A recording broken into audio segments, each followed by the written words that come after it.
Let us begin with a diagnosis. I want you to observe your current state right now, in this very second. Not what you are thinking, but what your biology is doing. If the audio were to suddenly cut out, if your screen were to go black, what would happen to you? Within 3 seconds, you would feel a twitch, a subtle phantom itch in your fingers to check the time, to verify the connection, to scroll down. Within 10 seconds, that itch would become a spasm of low-grade panic. You would assume something is broken. You would assume the signal has died. This reaction is not boredom. Modern psychology tries to comfort you by calling it a short attention span, but that is a lie. That reaction is withdrawal. You are an addict, but you are not addicted to a substance you can ingest. You are addicted to the noise itself. You are addicted to the relentless stream of data that validates your existence. We live in a civilization of horror vacui, the fear of empty space. Look at your life. You fill every gap of your day with podcasts, with music, with notifications, with the idle chatter of strangers on social media. You treat silence like a disease that must be eradicated. Why? Why is the simple act of sitting quietly in a room, doing absolutely nothing, the most terrifying task a modern human being can undertake? Blaise Pascal, the 17th century philosopher, diagnosed this sickness long before the screen existed.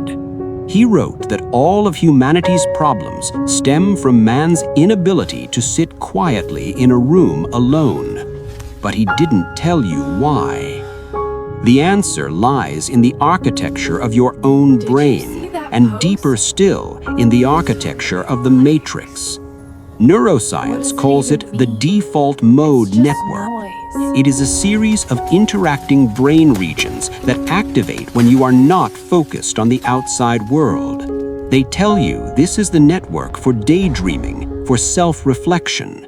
But for those of us who study the forbidden mechanics of consciousness, the default mode network has another name: the ego generator. When the external noise stops, the internal generator kicks in at maximum power. Have you noticed this? The moment the room goes quiet, your mind begins to scream. It replays past failures. It simulates future catastrophes. It rehearses arguments with people who aren't there. It narrates your life in a constant, frantic monologue. I need to do this. I am worried about that. I am not enough. This voice is not you. This is the terrifying truth that the silence threatens to reveal. The voice in your head is a biological defense mechanism. It is a keep-alive signal sent by the ego to ensure it doesn't dissolve into the void. The ego is a construct that exists only in time, in the memory of the past or the projection of the future. It cannot exist in the now. Silence forces you into the now, and therefore silence feels like death to the ego. The system you live in knows this. The architects of this reality understand that if a human being can endure silence long enough, the programming begins to break down. So they have built a world of infinite distraction. They have weaponized sound. In the beginning was the word, and they have used words to build a cage around your perception. By keeping you in a state of perpetual internal and external noise, the simulation ensures that you never find the true frequency of your own soul. You are like a radio that is constantly scanning through static, terrified to stop on the one channel that is actually broadcasting.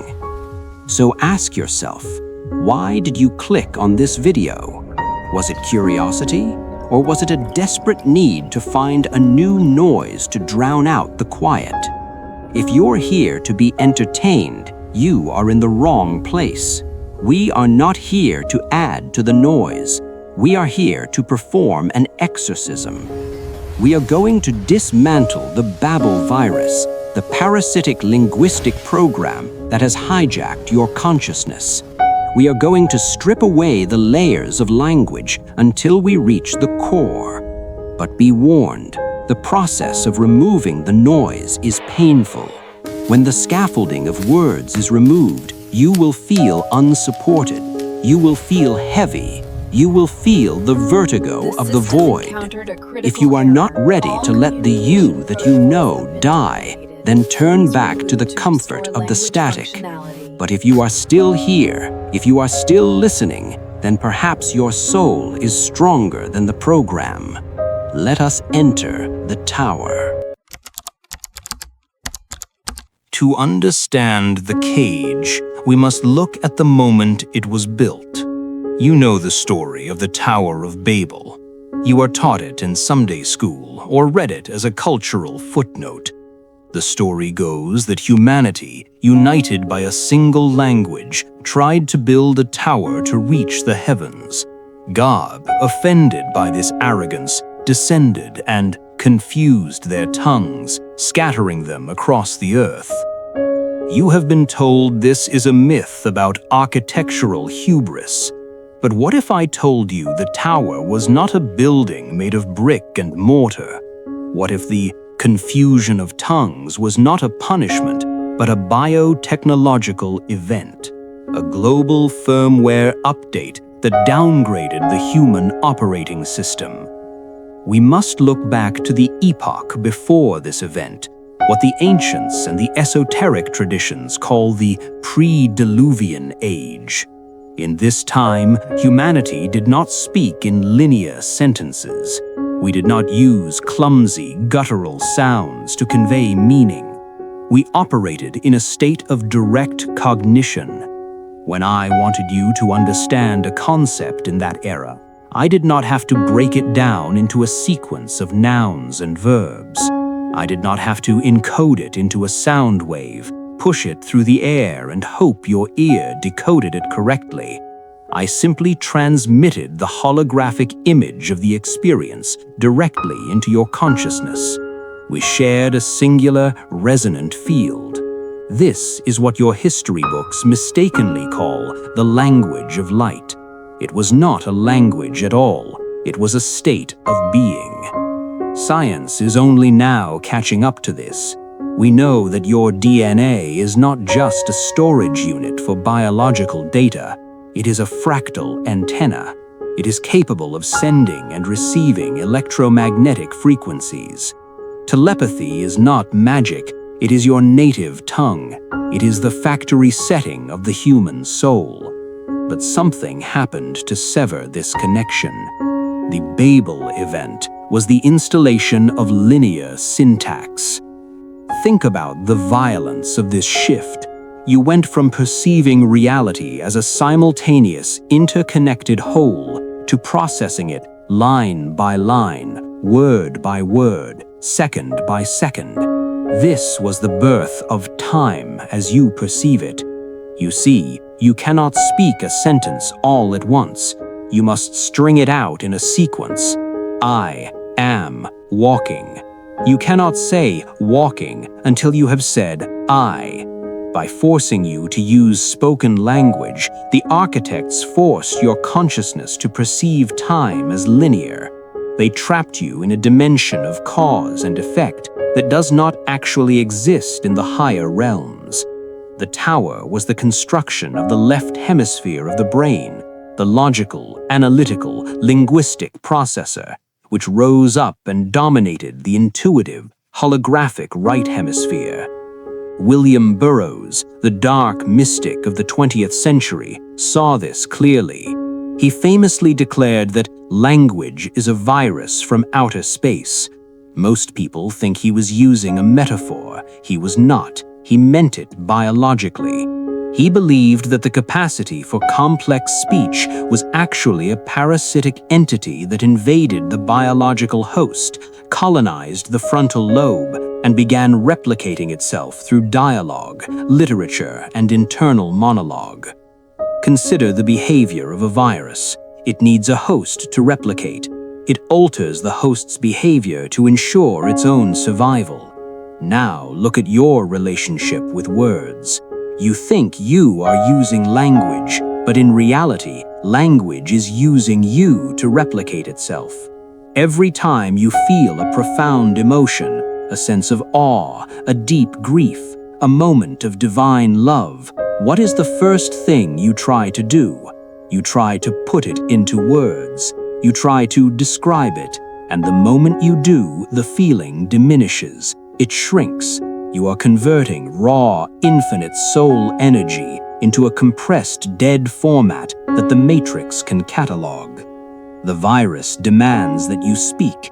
It demands that you tweet, that you post, that you explain yourself. It is terrified of the silence, because in silence, the virus cannot replicate. The Babel Tower didn't fall, my friend. It was completed perfectly. You are living inside it right now. The walls are not made of stone. They are made of syntax. And you have been pacing the floor of this cell since the day you learned to say, Mama. Now we descend into the mechanics of the trap. We must leave history behind and look at the physics of what happens when you speak. We must understand why the act of naming is an act of destruction. Quantum mechanics has given us a term for this phenomenon: wave function collapse. In the quantum realm, a subatomic particle exists in a state of infinite potential. It is a wave of probability. It is here. It is there. It is everywhere at once. It remains in this state of magical fluidity until one specific thing happens. It is observed. The moment a measurement is taken, the wave function collapses. The infinite possibilities vanish, and the particle freezes into a single, finite, solid point. Language is the ultimate weapon of collapse. It is the machine that freezes the universe. Consider the tragedy of a child seeing a tree for the very first time. I want you to really visualize this. The child has no vocabulary. They have no concept of botany or wood. When they look at that object, they do not see a solid thing. They see a vibrating, living explosion of green energy. They see the light filtering through the leaves, the texture of the bark, the movement of the wind. They experience the treeness of the tree. There is no separation between the child and the life force they are witnessing. It is a pure, unadulterated transfer of data. It is a communion. Then the parent arrives. The parent points a giant finger at the miracle and casts the spell. Look, darling, that is a tree. In that split second, a catastrophe occurs in the child's mind. The brain places a filter over the reality. The infinite complexity of that living being is stripped away, compressed, and replaced by a generic four-letter label, T-R-E-E. The next time the child looks, they no longer see the vibrating energy. They see the label. They see the word. The direct connection is severed. The territory has been replaced by the map. Alfred Korzybski, the father of general semantics, warned us of this. He said, "The map is not the territory." But the Babel virus has tricked you into living entirely within the map. You are walking through a museum of dead labels, mistaking them for life. You look at your job, your partner, your house, and you see the words you have attached to them, not the reality of what they are. This is why your life feels gray. This is why the magic has drained out of the world. You are not interacting with reality. You are interacting with a menu describing the reality. But the trap goes deeper. It doesn't just affect what you see, it controls what you feel. Think about your own suffering. Why does emotional pain linger for years? Why does anxiety and depression become chronic states? Because the moment you feel a sensation in your body, a tightening in the chest, a heat in the stomach, you immediately label it. You say, I am sad, I am anxious, I am depressed. Do you understand what you have just done? You have taken a fluid, moving current of energy, which was meant to flow through you, deliver a message and leave, and you have frozen it with a name. By labeling the sensation, you have turned a process into an object. You have built a cage of words around the energy, trapping it inside your body. A sensation without a name is just an experience. It moves, it changes, it transmutes. But a name with a sensation becomes an identity. My depression, my anxiety. You possess it. You give it a residence permit in your psyche. You are haunting yourself with your own vocabulary. The Matrix loves this. It loves when you label yourself, because a labeled human is a predictable human. If you define yourself as an anxious person, you will buy the pills. You will consume the comforting content. You will stay in the safe lane. You have collapsed your own wave function. You have traded your infinite potential for a definition. You must realize that every word you speak is a limit you place upon the universe. To name the mystery is to kill the mystery, and you have been killing the world, sentence by sentence, for your entire life. If vocabulary is the cage, then grammar is the lock. We have spoken about words, but words are merely the bricks. The true architecture of your imprisonment lies in the syntax, the invisible rules that govern how you string those bricks together. We must examine the subject-verb-object structure that dominates Western language, for it is this structure that biologically programs you to believe in the illusion of separation. Consider the most basic sentence, I see the bird. In your mind, this is a statement of fact, but in the code of the Matrix, this is a declaration of war against unity. The sentence structure forces the universe to split into three distinct parts: the subject, I, the isolated observer; the verb, see, the action bridging the gap; the object, the bird, the external thing separate from you. By simply speaking this sentence, you are reinforcing a false cosmology. You are telling your brain that you are in here, inside the skull, and the bird is out there in the world. You have created a chasm between the observer and the observed. You have codified duality. But the mystics and the quantum physicists know this is a lie. In the true nature of reality, there is no seer and no seen. There is only seeing. There is only the event of observation itself. You and the bird are not two separate entities engaging in a transaction. You are a single continuous field of energy folding in on itself to experience a specific frequency. Yet, you cannot say this in English. You cannot speak the truth of oneness because the tool you are using was designed solely for separation. Try to describe a non-dual experience without using the word I. You will find it nearly impossible.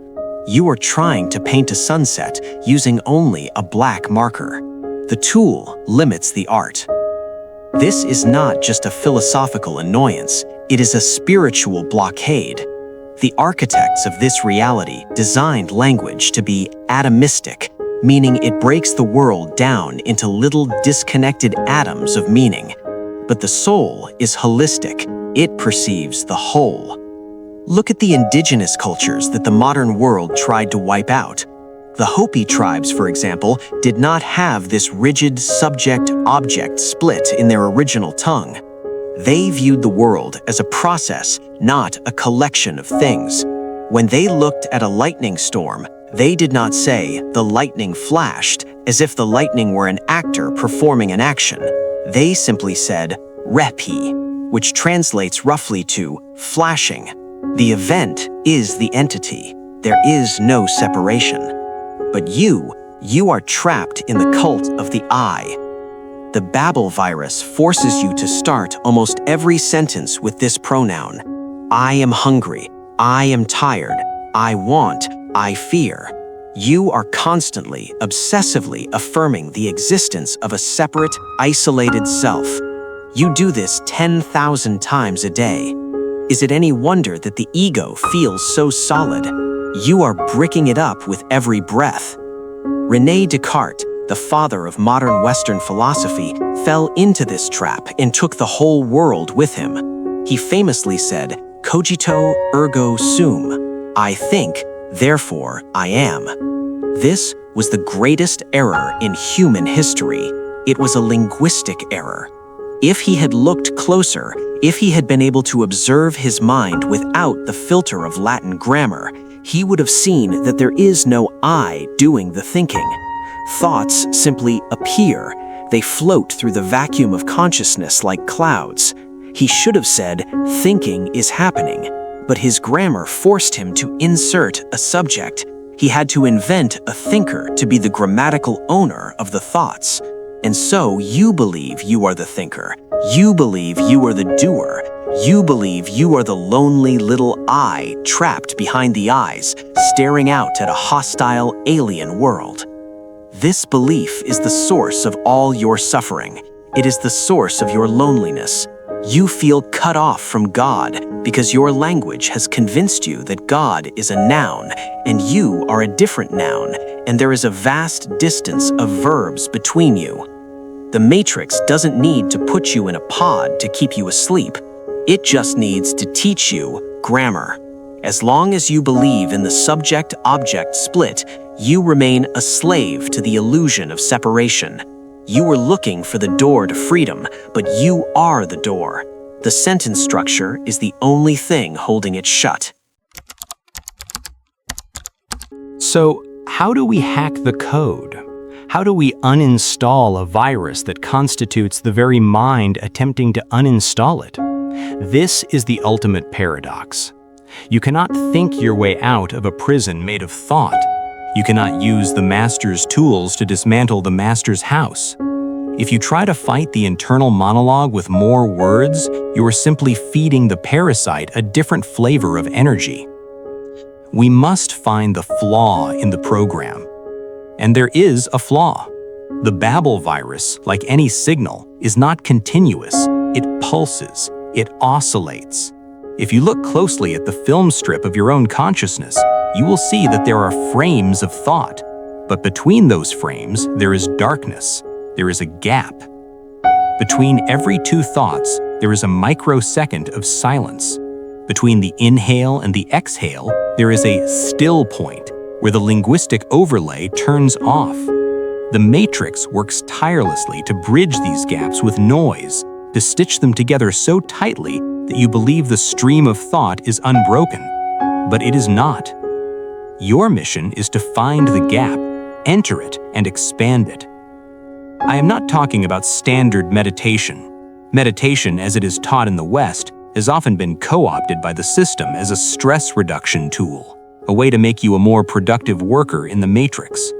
I am talking about something more aggressive. I am talking about glitching the system. I call this protocol surfing the gaps. Here is the practical application. You can do it right now. Choose an object in your room. It can be anything, a coffee mug, a chair, a plant, or even your own hand. Fix your gaze upon that object. Now, the moment your eyes lock onto that object, your brain will instantly, automatically fire a recognition label. It will scream mug. It will download the entire Wikipedia entry for mug: ceramic, handle, liquid holder, inanimate object. Your task is to catch that impulse, like catching a fly in midair, and crush it before it becomes sound in your mind. Stare at the object, but refuse to let the word form. Look at it with the raw, dumb eyes of an infant or an animal. Look at the geometry. Look at the light reflecting off the curve, but do not name it. You will feel a physical resistance. Your brain will panic. It will feel like a pressure in the front of your skull, a tightness in your throat. The virus is fighting for its life. It is screaming, name it, define it, control it. If you can hold that gaze, if you can sustain that wordless attention for just 5 seconds, something terrifying and beautiful will happen. The object will begin to change. It will shed its dead skin. It might seem suddenly alien or hyper-real. It might seem to vibrate or glow. You might feel a sudden rush of vertigo, a dizziness. Do not look away. That vertigo is not sickness. It is the return of direct cognition. You are seeing the raw code of the simulation for the first time since you were born. You are seeing the energy before it collapses into a noun. In that silence, the I dissolves. Why? Because the I is just another word. When you stop labeling the external world, the internal labeler ceases to exist. There is no longer a you looking at a cup. There is just presence. There is just a unified field of awareness. This is the state of the mystic. This is the 0 point that Itzhak Bentov and the great esoteric teachers spoke of. It is not a place you go to. It is a frequency you tune into by turning off the interference. Practice this throughout your day. When you walk down the street, try to walk for 10 steps without naming anything you see. Look at the sky without thinking sky. Look at a stranger without thinking man or woman. It will be exhausting at first. You will fail 100 times a minute. But every time you catch the virus and silence it, you are reclaiming a piece of your soul. You are creating a sanctuary of silence where the matrix cannot touch you. You are creating a Faraday cage for your consciousness. This is the only true rebellion. Everything else is just rearranging the furniture inside the cell. To be free, you must stop describing the cell and start seeing the walls for what they really are: illusions made of syntax. We arrive now at the final paradox. To share this knowledge with you, I must use the very virus I am warning you against. I must use words to tell you to stop trusting words.